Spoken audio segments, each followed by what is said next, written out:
The lawyer had not even finished speaking when my brother, Andrew, leaned forward and slid the folder toward himself like it already belonged to him.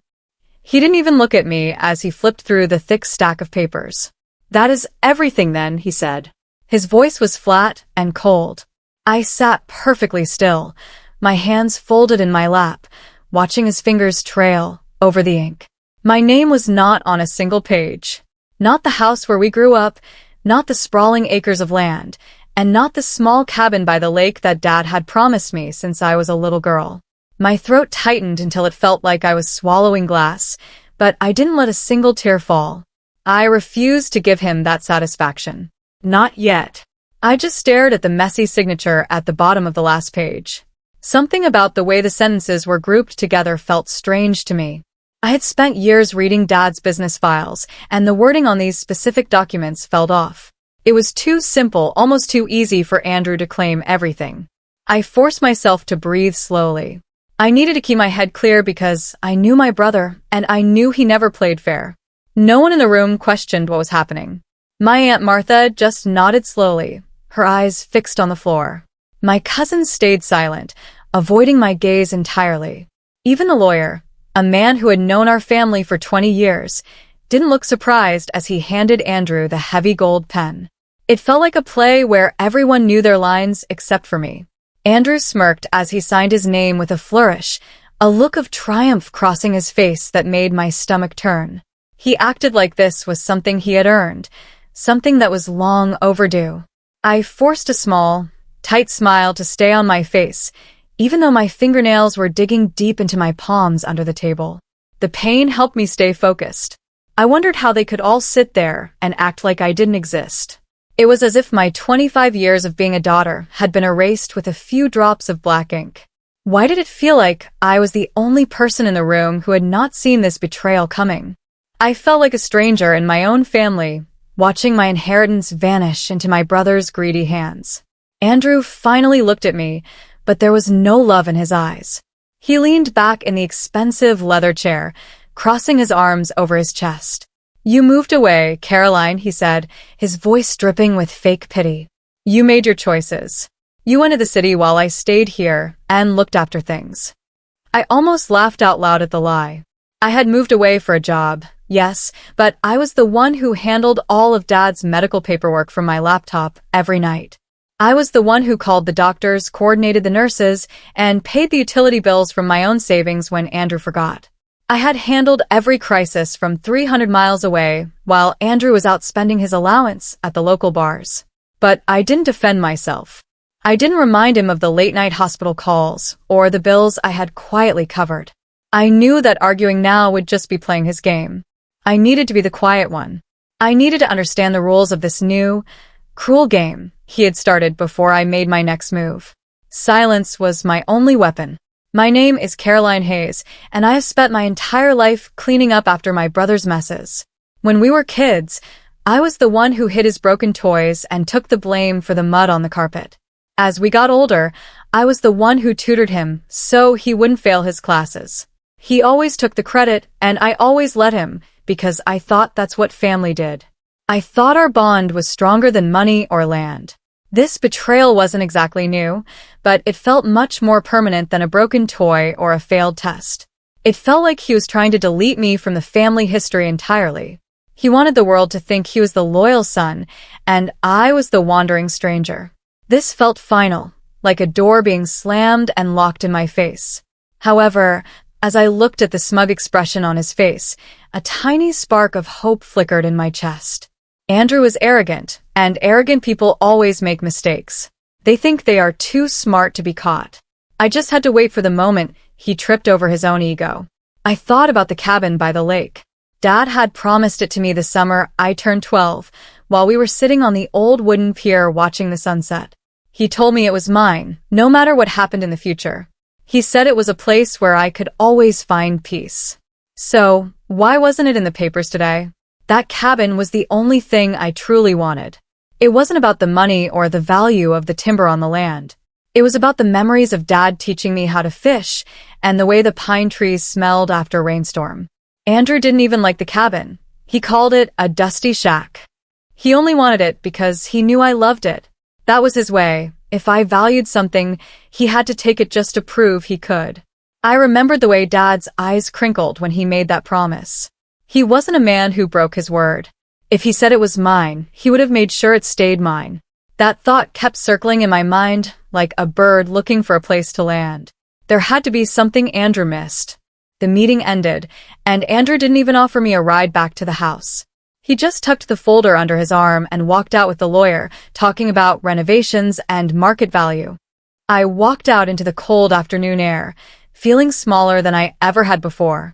I drove to the local diner, the one where Dad used to take us for pancakes on Sunday mornings. I sat in a back booth and ordered a black coffee I didn't really want. I pulled out the small digital camera I had used to take pictures of the documents when Andrew wasn't looking. My hands shook a little as I scrolled through the blurry images of the legal text. I wasn't a lawyer, but I had spent years working in insurance contracts. I knew how to look for the fine print. I spent 3 hours in that booth, reading the same paragraphs over and over until the words started to blur. Most of it was standard legal talk about transfer of deeds and sole ownership. It looked ironclad. Andrew had clearly spent a lot of time making sure I was locked out. I was about to give up when I saw it. It was a single sentence tucked away at the very bottom of a page about property taxes. It was written in a slightly smaller font, almost as if it had been added as an afterthought. It didn't mention my name, but it mentioned a specific date, the date of the cabin promise. The sentence talked about a conditional reversionary clause. My heart started to hammer against my ribs. I knew that term. It meant that the ownership of the property could flip back to someone else if certain conditions weren't met.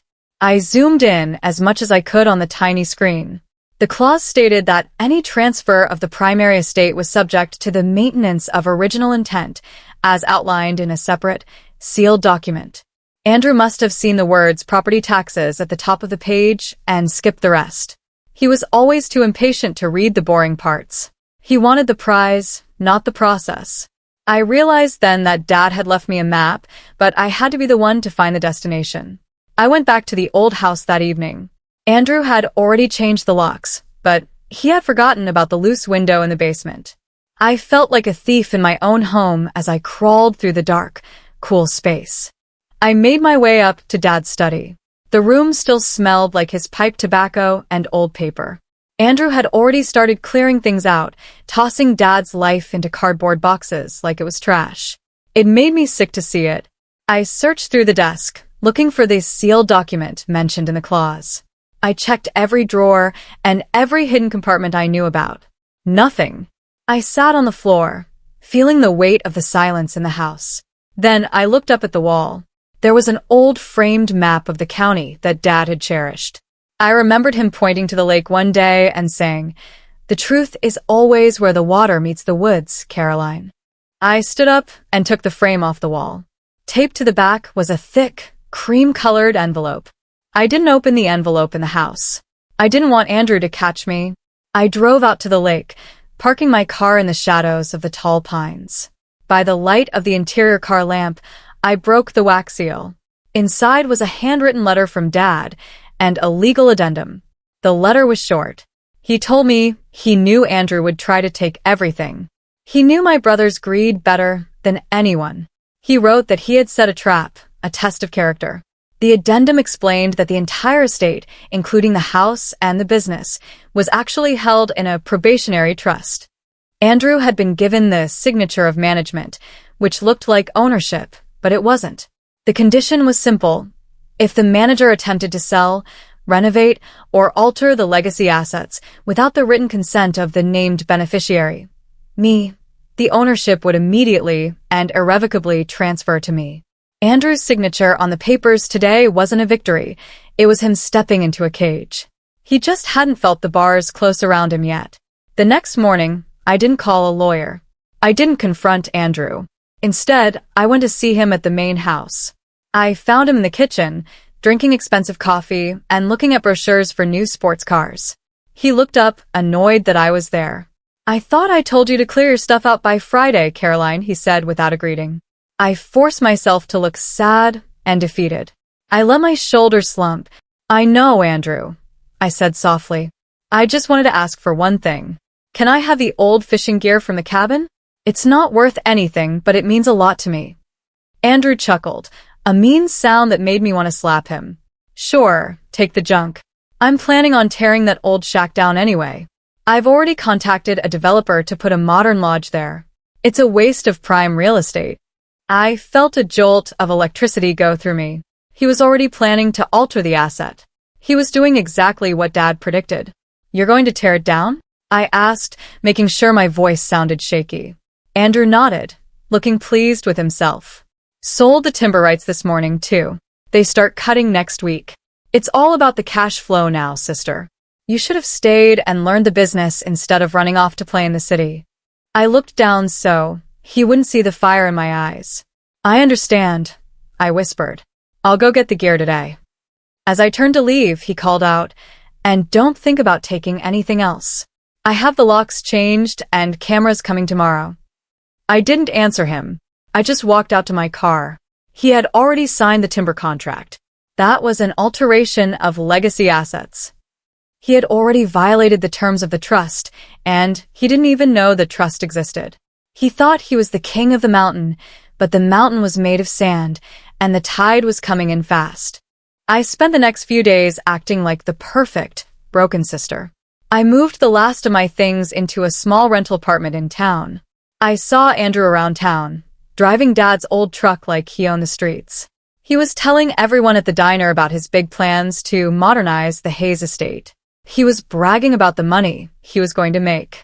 I just nodded and smiled when people offered me their sympathies. It's a shame, they would say. Your dad would be heartbroken. I just told them that life goes on. Meanwhile, I was working behind the scenes. I sent a copy of the sealed document to an old friend of Dad's who was a retired judge. He confirmed what I suspected. The moment Andrew signed that timber contract, he had technically lost everything. But the law is a slow machine. I had to wait for him to make his move official.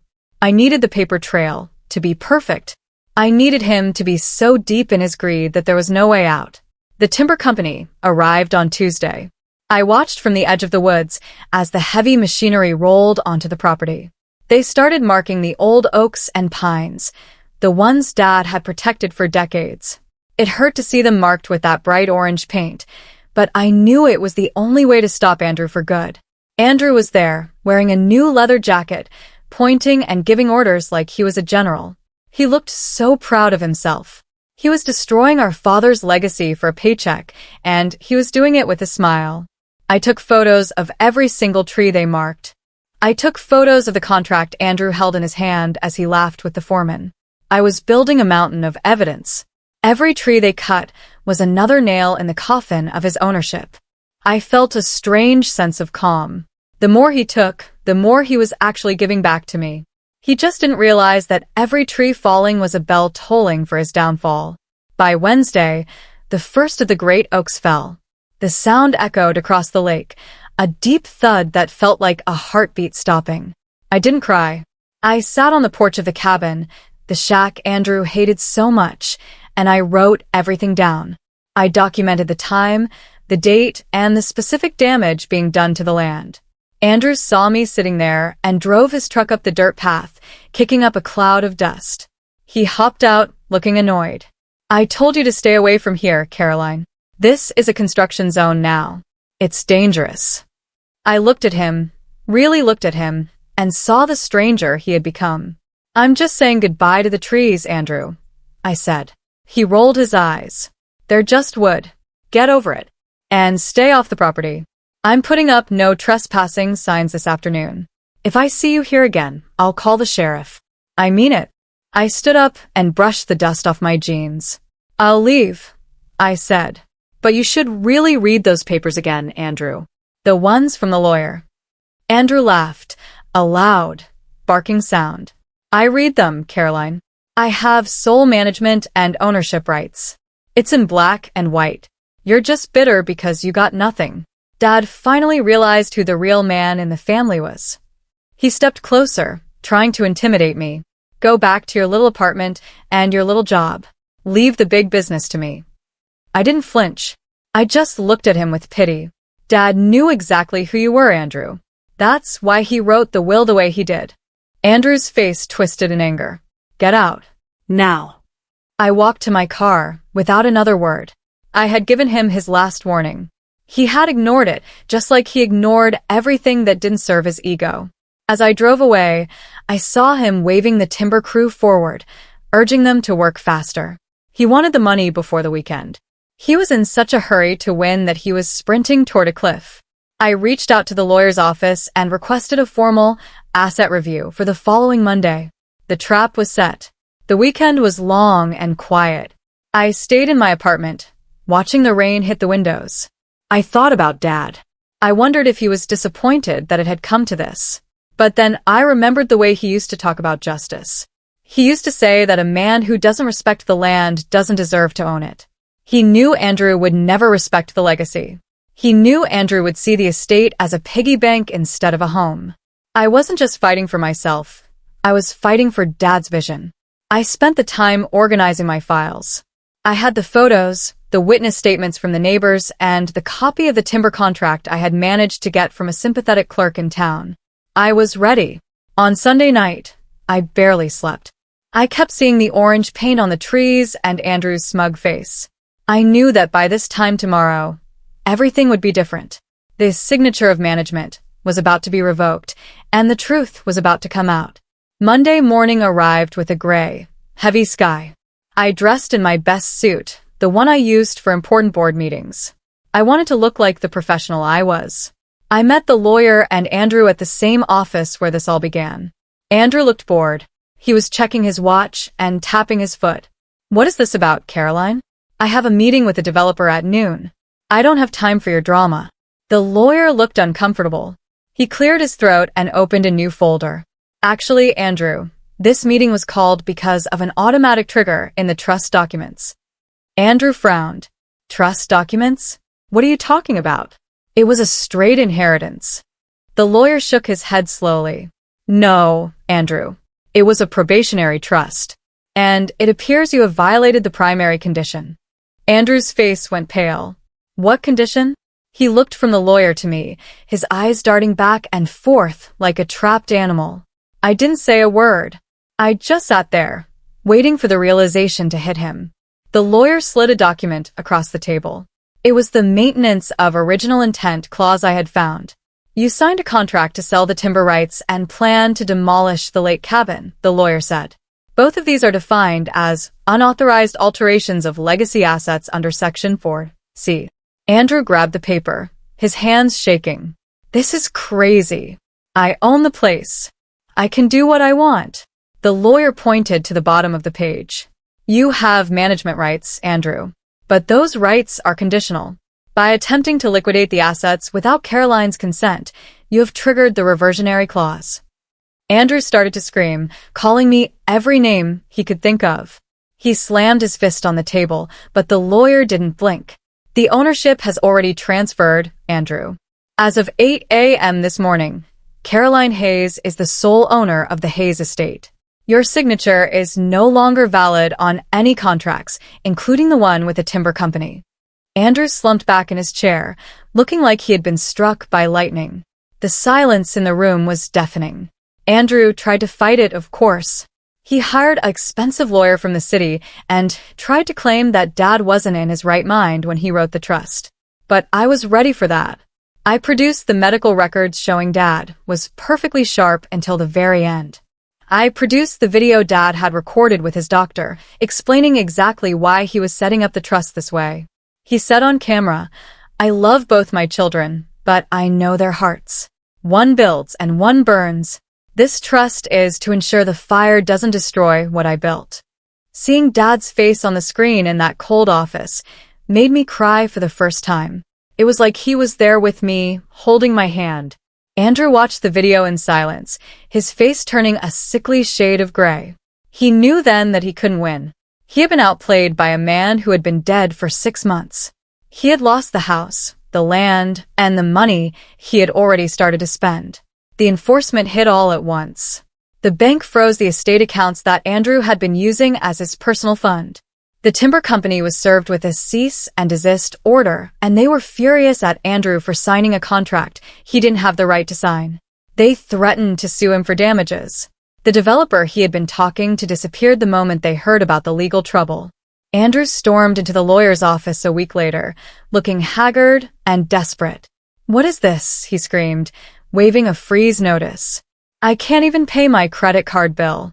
The lawyer just slid the original document across the table, the one Andrew had skimmed and dismissed weeks ago. "The clause you never read, Andrew," I said quietly from the corner of the room. "It was always there. You were just too busy looking at the dollar signs to see the fine print." He looked at me with pure hatred, but for the first time in my life, his anger didn't scare me. He had no power over me anymore. Everything unraveled for him in a matter of days. The sports car he had ordered was canceled. The renovations he had started at the main house were flagged as building code violations because he hadn't pulled the proper permits. He thought he was above the law. He had borrowed money against his inheritance from some shady people in town, and now they wanted their money back. He didn't just lose control of the property. He lost his credibility, his money, and every advantage he thought he had. He was exposed as a fraud to the entire town. People who had listened to his bragging now turned away when they saw him coming. I watched from a distance as his world collapsed. Part of me felt sad for him, but a larger part of me knew that this was the only way he would ever learn. He had to hit the bottom of the hole he had dug for himself. There was nothing he could do to stop the momentum of his own mistakes. The final ruling came down a month later. The judge was a no-nonsense woman who had no patience for Andrew's excuses. She ruled that the ownership transfer was legal, irrevocable, and immediate. The house, the land, the business, and the cabin were all mine. Andrew sat at the defense table, stunned and silent. It was the same chair I had sat in when he thought he had erased me from the family. I looked at him and saw a man who had finally realized that he was the one who had made the choices that led him here. He hadn't been cheated. He had simply been held accountable. As the judge banged her gavel, I felt a massive weight lift off my shoulders. I wasn't the poor sister anymore. I was the keeper of the legacy. I stood up and walked out of the courtroom without looking back. I had work to do. I had to heal the land he had scarred and rebuild the business he had nearly ruined. I went back to the main house that evening. I had the keys now, the real ones. I walked through the rooms, looking at the mess Andrew had made. He had left half-packed boxes and piles of trash everywhere. It didn't feel like a home anymore. It felt like a battlefield. But as I opened the windows to let the fresh air in, I knew I could fix it. I spent the next 2 weeks cleaning. I hired a local crew to help me, and we worked from dawn until dusk. We took down the no trespassing signs Andrew had put up. I called the neighbors and invited them over for coffee. I wanted them to know that the Hayes estate was back in good hands. I told the timber company that I wouldn't sue them if they helped me replant the trees they had cut. They agreed, relieved to be out of the legal mess. Slowly, the house and the land started to breathe again. The tension that had hung over the place like a dark cloud began to dissipate. I stood on the cabin porch a few weeks later. The sun was setting, and the lake was as still as a sheet of glass. The air was cool and smelled of pine and damp earth. I had the keys in my hand, feeling their cold metal against my palm. There was no celebration, no grand confrontation, just silence and peace. I looked at the trees Andrew had tried to sell. Some were gone, but most were still standing, their branches reaching toward the sky. I realized then that Dad didn't just protect me from Andrew. He made sure the truth revealed itself. He gave Andrew every opportunity to be a good man, but Andrew chose greed every single time. The trust wasn't a trap for a good son. It was a mirror for a bad one. Andrew didn't lose because I fought him. He lost because he showed exactly who he was when he thought he had already won. He defeated himself. Andrew eventually left town. Last I heard, he was working a low-level job in another state, trying to pay off his debts. I didn't hate him anymore. I just felt a quiet sort of pity. He could have had half of everything if he had just been honest. He could have had a sister who loved him and a legacy to be proud of. But he wanted it all, and in the end, that's why he ended up with nothing. I moved into the cabin permanently. I turned the main house into a community center and a library, a place where people could gather and learn. It was what Dad would have wanted. The shack Andrew hated became my sanctuary.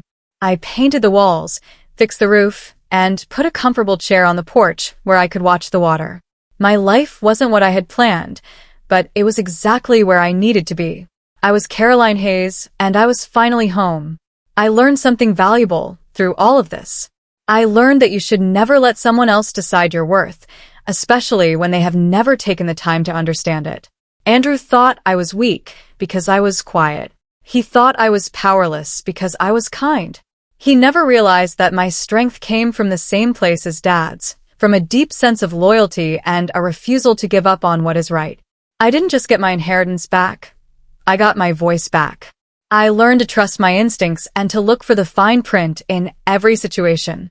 Life is full of clauses and conditions, and you have to be brave enough to read them. I spend my mornings on the pier now, fishing just like Dad taught me. Sometimes I feel him there, a warm breeze on my neck, and I know he's proud. The legacy isn't just about the land. It's about the spirit of the people who hold it. The story of the greedy brother and the overlooked clause became a bit of a legend in our small town. People use it as a cautionary tale now. They tell their children to be honest and to read their homework carefully. But for me, it's just my life. It's the story of how a daughter honored her father and how a brother lost his way. As I sit here on the porch, watching the stars come out over the lake, I am at peace. The land is healing, the trees are growing, and the cabin is full of light. I am not the girl who is erased anymore. I am the woman who stood her ground and won. And that, I think, is the greatest inheritance of all. I look out at the dark water and smile.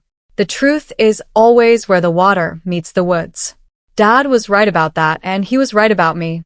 I am finally exactly where I belong, and no one can ever take that away from me again.